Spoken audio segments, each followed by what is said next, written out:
तो याद रखना सुलोचना अगर शक्तिशाली है तो याद रखना सुलोचना से युद्ध लक्ष्मण की पत्नी उर्मिला करेंगी। कौन करेगी? उर्मिला। और उर्मिला का सुलोचना का दोनों पतिव्रताएं हैं।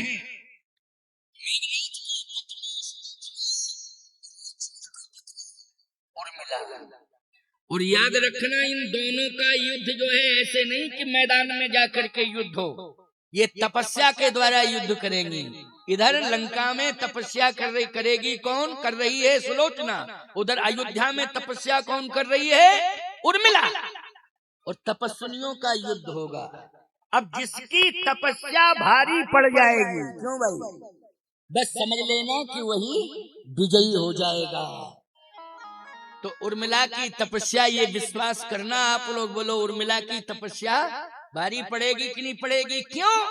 क्योंकि सुलोचना बैठ करके तपस्या कर रही है और उर्मिला 14 साल खड़े होकर के तपस्या कर रही है। उर्मिला बैठी नहीं है, 14 साल खड़ी रही। लक्ष्मण जी अच्छा खड़ी रही, सोई नहीं, कुछ ग्रहण नहीं किया है। लक्ष्मण जी ने भी ग्रहण नहीं किया है, लक्ष्मण जी भी नहीं सोए हैं, लेकिन बैठे बोलो प्रमाण है कि नहीं? 14 साल में बैठे हैं। कछुक दूर सजबान सरासन और जागन लगे बैठ भी रासन, जागन लगे बैठ वीर आसन। वीर आसन पर बैठे हैं, रात्रि भर जग रहे हैं लेकिन बैठे हैं। लेकिन लक्ष्मण की पत्नी उर्मिला 14 साल बैठी नहीं है, खड़ी रही। और सुलोचना खड़ी नहीं है, सुलोचना बैठी है।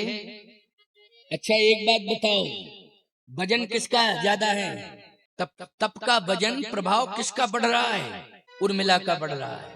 बोलो बढ़ रहा है कि नहीं? एक जो है एकादशी में फलाहार करे और एक निर्जला एकादशी करे, जल भी ना पिए, तो बोलो भाई किसकी एकादशी ज्यादा महत्वपूर्ण मानी जाएगी? निर्जला एकादशी का व्रत उसका महत्वपूर्ण माना जाएगा। एकादशी तो है, लेकिन उस दिन तुम पा गई हो 1 किलो कलाकंद, 500 ग्राम रबड़ी और बढ़िया जो है साबूदाने के बड़े, पता नहीं क्या क्या आइटम बनने लगे हैं फलार में। ये फलार है क्या? ये काय का फलार है ये? इस तरह से पकवान में फलार का मतलब है कि फल ही फल लिए जाए, वही फलार है। ये काय का फलार है? ये स्वाद लेना, ये कोई फलार नहीं है। सबसे कह रहा हूं, आप लोगों से भी कह रहा हूं, फलार का मतलब यही है कि फल ही लो तभी फलार है। और केवल मात्र आधार के रूप में फल लो तब है फलार। ये नहीं कि तुम 2 किलो पपीता खा गए और 1 किलो सेव खा गए। क्या था? बोले फलार था। फलार आधार के रूप में उस दिन फल मिल जावे, वही है फलार। ये पकवान अपमान बनाना, बोले सिंगाड़े का, बोले सिंगाड़ा कच्चा खाओ, लेकिन उसको पीस के फिर घी में भूंज के फिर उसमें चिरौंजी काजू डाल के हलवा। देखो महाराज कितना बढ़िया फलार लेके तैयार किया है। हलवा है, हलवा और फलार है वो। इतना खतरनाक फलार की दाल भात तो जो है बेचारा सुबह चला जाता है। ये है फलार, जो हलवा जो है 3 दिन तक डेरा ही डाले। क्यों भाई? 3 दिन तक डेरा ही डाले हुए है हलवा, दिमाग खराब हो रहा है हलवा के पीछे। इसलिए नहीं, व्रत मानी व्रत होता है, इसलिए व्रत करो तो व्रत के नियमों का पालन करो। दूसरी बात यह है कि जिस दिन व्रत होता है उस दिन चाहे जैसी कठिन परिस्थिति आ जाए, झूठ नहीं बोला जाता है। जिस दिन व्रत है, एकादशी व्रत हो, मंगल का व्रत हो, चाहे गुरुवार का व्रत हो, सोमवार का व्रत हो, कोई भी व्रत करे उस दिन जो है झूठ से 101% झूठ से परहेज करे, तब तो व्रत करे। नहीं क्या फायदा? बोले हम तो मंगलवार व्रत हैं, खूब झूठ बोल रहे। क्या मतलब का वो व्रत? नहीं, गलत। नियम तो यहाँ तक है कि जिस दिन व्रत किया जाता है मौन धारण किया जाता है। अच्छा मौन धारण करोगे तुम तो कहां से झूठ बोल लोगे? बोलो भैया मौन ही हो तो कहां से? लेकिन मौन चल नहीं पा रहा है तो कम से कम झूठ ना बोलो, या निभ जाए तो मौन धारण कर लो। लेकिन क्या बतावें आपको, बड़ी समस्या है। व्रत सारे के सारे व्रत खंडित हो जाते हैं। केवल व्रत व्रत केवल कहने के लिए व्रत होता है, लेकिन व्रत की परंपरा ही नहीं समझ रहे हैं लोग, और व्रत करते हैं लेकिन व्रत का फल नहीं मिल रहा है, क्योंकि व्रत करने में जो नियम है उस नियमावली का पालन नहीं हो रहा है। इसलिए मैं कहता हूं कि एक ही व्रत करो, लेकिन बहुत नियम से करो उसको, जो उसके नियम हो उन नियम के अनुसार व्रत का पालन करना चाहिए। सुलोचना ने 14 साल तक बैठ करके तप किया है। सुलोचना ने तप तो किया है, लेकिन बैठ के तप किया है। लेकिन उर्मिला जी ने खड़े होकर के तप किया है। सुलोचना ने आहार लिया है, फलाहार लिया है, लेकिन उर्मिला ने ना फल लिया है ना जल लिया है। जल भी नहीं लिया है। फल की बात छोड़ो, जल भी नहीं लिया उसने, याद रखना। बोलो भाई, कठिन व्रत है कि नहीं? और खड़ी है। और एक और बड़ी बात बतावें, तीसरी बात तो बहुत आश्चर्यचकित करने वाली है। क्या? उर्मिला ने अंधेरा नहीं होने दिया 14 साल। हाथ में दीपक लिए रही और जलता रहा दीपक, और 14 साल तक ना उसमें घी डाला और ना बाती को संभाला। ऐसे ही खड़ी रही, हाथ पर दीपक लिए, प्रकाश होता रहा, दीपक की लौ देखती रही। बोलो, ये भी विशेषता है कि नहीं? कि ना तो घी डाला 14 साल। अरे भैया, 24 घंटे अगर नहीं संभाला जाएगा दीपक को, तो दीपक जवाब दे देगा कि नहीं? अखंड दीप जलता रहता है, 100 वर्ष तक ज्योति जल रही है, 250 वर्ष तक एक जगह अखंड ज्योति जल रही है। 250 वर्ष का प्रमाण है, 500 साल का भी प्रमाण है। लेकिन उसमें तेल डाला जाता है, बाती को संभाला जाता है, तब न जल रही है। लेकिन 14 साल तक उर्मिला ने उस दीपक को हाथ में रखा है, न उसमें घी डाला, न तेल डाला, न बाती संभाली, और ज्यों की त्यों जो है लौ जलती रही, ज्योति जलती रही। आंधी तूफान आए, ऐसे ऐसे आंधी तूफान आए, लेकिन बड़े बड़े वृक्ष गिर गए प्यारे, बड़े बड़े पहाड़ गिर गए हैं, लेकिन उर्मिला के हाथ में रखा हुआ दीपक, उसकी लौ प्रभावित नहीं हुई, ज्योति प्रभावित नहीं हुई। बोलो, ये काम क्या कर पा रही है सुलोचना? ये काम नहीं कर पा रही है जो उर्मिला कर रही है। और आपको बतावें, जिस समय मेघनाथ के शक्तिवाण से लक्ष्मण जी प्रभावित हुए थे, क्योंकि जब युद्ध हुआ लक्ष्मण में और मेघनाद में, तो मेघनाद ने पहली बार में लक्ष्मण को प्रभावित कर दिया। बोलो, किया कि नहीं किया? इसका मतलब है कि ये मेघनाद की ताकत नहीं, ये ताकत मेघनाद के साथ साथ उसकी पत्नी सुलोचना के पातिव्रत धर्म की भी ताकत थी। उसने पूरी ताकत दिखा दी, पूरी ताकत दिखा दी, और लक्ष्मण को बेहोश कर दिया, बेहोश कर दिया लक्ष्मण को। यहां तक कंडीशन हो गई कि राम जी रोए और ये कहने लगे कि कोई उपाय हो तो बताओ।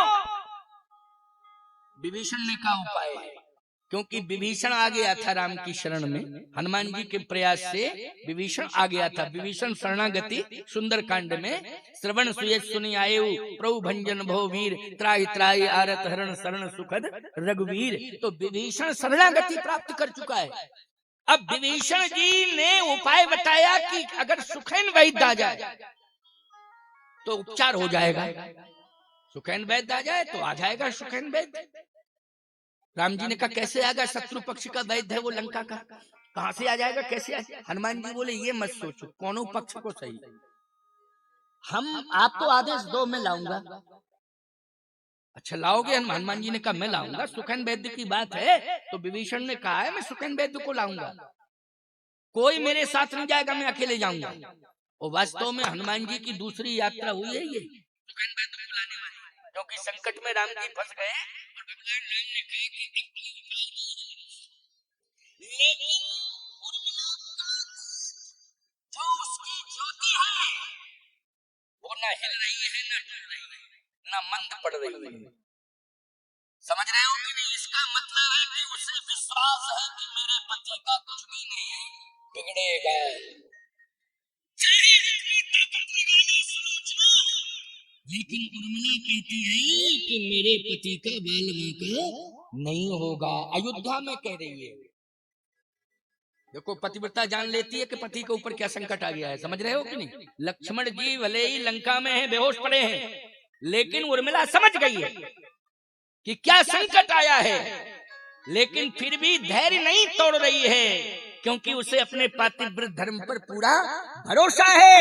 और वो ज्योति बता रही है, ना हिल रही है, ना डुल रही है, ना मंद पड़ रही है। तो ये ज्योति बता रही है कि तू चिंता मत कर, तेरे पति का कुछ भी होने वाला नहीं है। वही ज्योति पातिव्रत धर्म है, समझ गए हो कि नहीं। वो किसके बल पर जल रही है? पातिव्रत धर्म के बल पर जल रही है ज्योति। ये धरती किस पर चल रही है? धर्म के बल पर धरती टिकी हुई है। नहीं तो धरती पर तो ऐसे ऐसे अनाचार अत्याचार हो रहे कि रसातल में चली जावे। लेकिन इस धरती किसके बल पर टिकी है? धर्म के बल पर टिकी हुई है। धर्म इसको धारण किए हुए है। और जानते हो धर्म कौन है?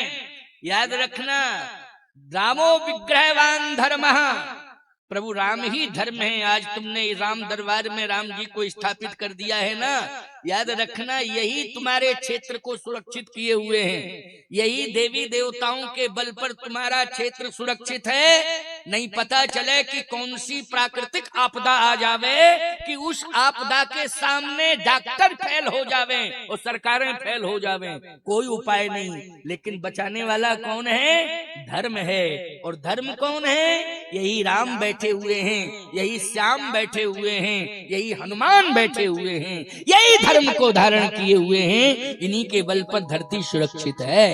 इसलिए इन मठ मंदिरों के देवी देवताओं पर कभी टिप्पणी नहीं करना और किसी के बहकावे में नहीं आना। जो हमारी मर्यादा परंपरा शास्त्र की चली आ रही है उसका पूरी तरह से निर्वहन करना। आज सुलोचना को विश्वास है कि मैं विजय श्री को प्राप्त हो जाऊंगी, लेकिन उर्मिला कहती है कि नहीं नहीं, मैं ही विजय श्री को प्राप्त होंगी। तू चाहे जितनी ताकत लगा ले, चाहे जितनी कोशिश कर ले, मेरा पति अगर तू ये मानती है कि बेहोश है, ये बातचीत किसमें हो रही है बोलो? ये उर्मिला और सुलोचना में बातचीत हो रही है। वो अयोध्या में बैठी हुई है और ये लंका में, और बातचीत चल रही है दोनों की। और वो कह रही है कि मैंने तेरे पति को न्यस्त नाबूद कर दिया है, थोड़ी देर बाद श्वास निकल जाएगी, अंतिम श्वास। उर्मिला ने कहा चुप चुप चुप, ये बात मत कहना, ये बात मत कहना सुलोचना, ये मैं सुनना नहीं चाहती हूँ। और मेरा पति, ये ज्योति मुझे बता रही है कि मेरा पति जो है सुरक्षित है। तो सुलोचना ने कहा मूर्छित पड़ा हुआ है, मेरे पति ने शक्तिवान से मूर्छित कर दिया है तेरे पति को। उर्मिला ने कहा इसका मतलब है कि तेरे अंदर अज्ञानता है, ये अज्ञानता तेरी जाएगी नहीं। कौन कहता है बेहोश पड़ा है? मेरा पति। मेरे पति ने ये प्रतिज्ञा की है कि मैं 14 साल तक सोऊंगा नहीं। अयोध्या में प्रतिज्ञा करके गया मेरा पति। बोलो लक्ष्मण जी प्रतिज्ञा करके गए कि नहीं कि 14 साल तक मैं सोऊंगा नहीं, 14 साल तक नहीं सोऊंगा। कोई बात नहीं है, भंडारा फटाफट बात बहा लेना, क्या क्या है। हम तो कथा में उलझ गए है ना, लेकिन इसमें ये करना ही पड़ेगा विश्राम, क्योंकि कथा में से कथा। चलो इस बात को कह दूं, कम से कम अधूरी रह जाएगी तो भंडारा पाने में भी आनंद नहीं मिलेगा, खटकेगी बात की। वो नहीं कह पाए, वो नहीं कह पाए। चलो तैयार हो गया कि नहीं भंडारा? पता लगा लिया? तब तो ठीक है, तैयार है, पत्तल भर गिरनी है। तुम लोगों को कहीं नहीं जाना, यहीं बैठ करके प्रसाद ग्रहण करना। सबको पारुष करने वाले भी सब तैयार हैं, बड़े अच्छे बच्चे सेवा में लगे हुए हैं और बहुत आनंद आएगा। आइए 10 मिनट की बात सुन लो। सुलोचना ने कहा कि तुम क्या कहना चाहती हो? उर्मिला ने कहा कि मैं ये कहना चाहती हूँ कि मेरे पति ने प्रतिज्ञा की है अयोध्या में कि मैं 14 साल तक सोऊंगा नहीं। तो मेरे पति की ये प्रतिज्ञा, लेकिन प्रभु राम तो कृपालु और दयालु हैं, उनको दया आ गई कि मेरा बच्चा जो है इतना हठी है और इतनी हट की प्रतिज्ञा कर चुका है कि वो सो ही नहीं रहा है, सो ही नहीं रहा है। तो इसी शक्ति के बहाने प्रभु राम ने कृपा करके थोड़े समय के लिए अपनी गोद में सुला दिया है कि इस बहाने कम से कम थोड़ा सा आराम कर ले, आराम कर ले। और दूसरा भाव क्या कहा उर्मिला जी ने सुलोचना से, सुन, मेरे पति हैं शेषावतार और प्रभु राम हैं वैकुंठाधिपति विष्णु के अवतार। बोलो, वैकुंठाधिपति विष्णु के अवतार, और मेरे पति हैं उर्मिला ने कहा शेषावतार। तो आज नारायण को लगा कि मैंने क्षीर सागर में शेष पर लेटने का खूब आनंद लिया। क्षीर सागर में शेष नारायण पर लेटने का खूब आनंद लिया है। अब कम से कम ये शक्ति के बहाने लंका में शेष को मैं अपनी गोद में लिटाने का आनंद दे दूं तो हमें संतोष मिल जाएगा कि मैंने भी शेष को ये अवसर दे दिया है कि तुमने हमेशा अपनी गोद में मुझे लिटाया है, लेकिन आज मैं शेष तुम्हें अपनी गोद में लिटाए हूं। तो इस तरह से परस्पर आदान प्रदान चल रहा है। मेरे पति का कुछ भी नहीं बिगड़ेगा और तू सुलोचना अपने झूठे अरमान को मत परोस। बस इस तरह से चर्चा चल रही थी। हनुमान जी गए और सुखेन वैद्य को ले आए। सुखेन वैद्य ने कहा संजीवनी बूटी। हनुमान जी बोले वो भी आ जाएगी। कहे सूर्योदय के पहले आनी चाहिए। हनुमान जी बोले जब तक आ नहीं जाएगी सूर्योदय ही नहीं होगा, जब तक आ नहीं जाएगी होगा नहीं उदय। अच्छा, तुम्हारे अंडर में है सूर्य क्या? सूर्य तो प्रभात समय से होता है, समय से होता है।